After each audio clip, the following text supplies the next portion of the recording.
1, 2, 2. 1, 2, 2. Yeah. Yeah. 1, 2.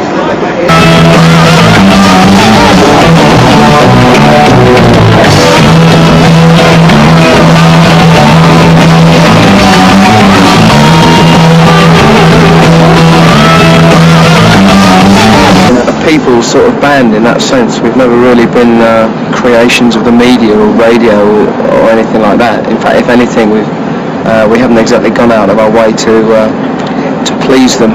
The fans wanted to hear rock bands and they didn't want to listen to punk or new wave or disco or whatever, you know. There was the fans definitely there that wanted to hear new bands. It's just hardly any new bands breaking through, you know.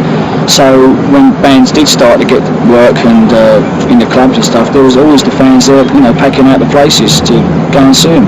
The thing is with heavy rock is that Iron Maiden has always been a collection of heavy rock fans. The only difference between us and the audience is that we just happen to be standing up there playing the instruments, really. I mean, as far as our tastes in music are concerned and our attitude to things in general, I think we're pretty much the same, really. And that's one of the reasons why I formed Maiden, you know, in the early days, because I wanted to play rock music and I didn't want to play punk or new wave. I didn't want to have spiky hair and just, you know, stupid clothes, you know what I mean? So basically I just wanted to, you know, play my own stuff, play rock stuff.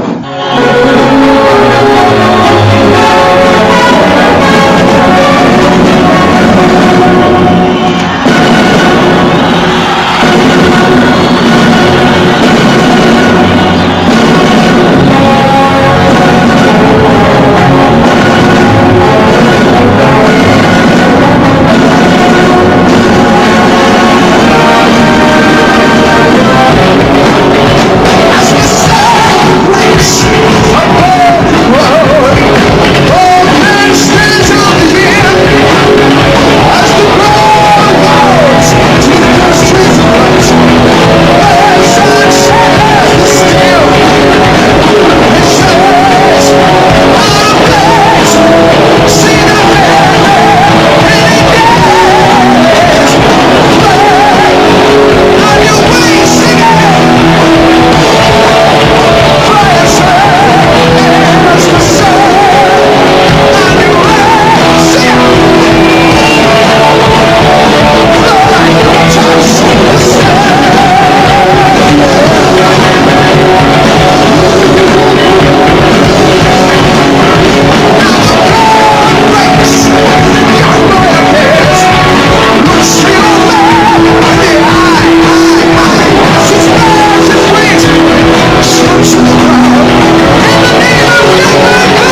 it's just that I think there's quite a lot of humour in life in general.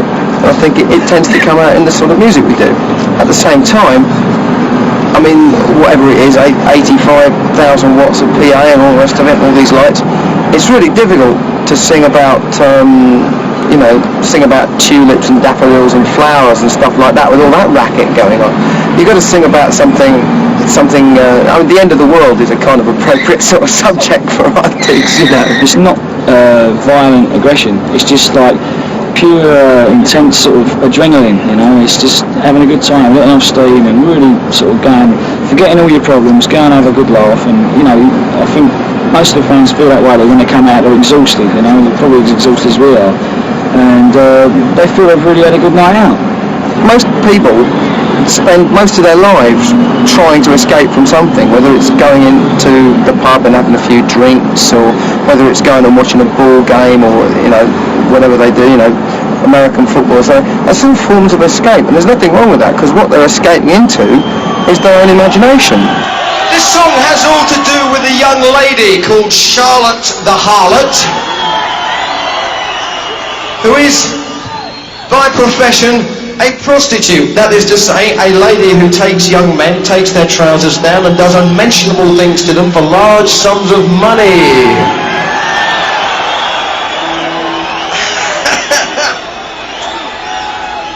We did a little bit of private investigation, and we discovered that old Charlotte the Harlot was hanging out at a new address in the East End of London on this particular album. Do you know which particular address I could be talking about, San Antonio? Number 22? Number 22? Number 22! Okay, shut up with you!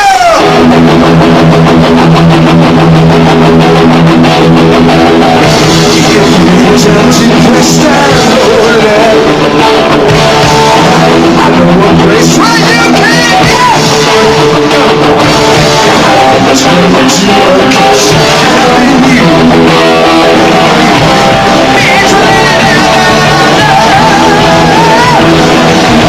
So if you're looking for a good time,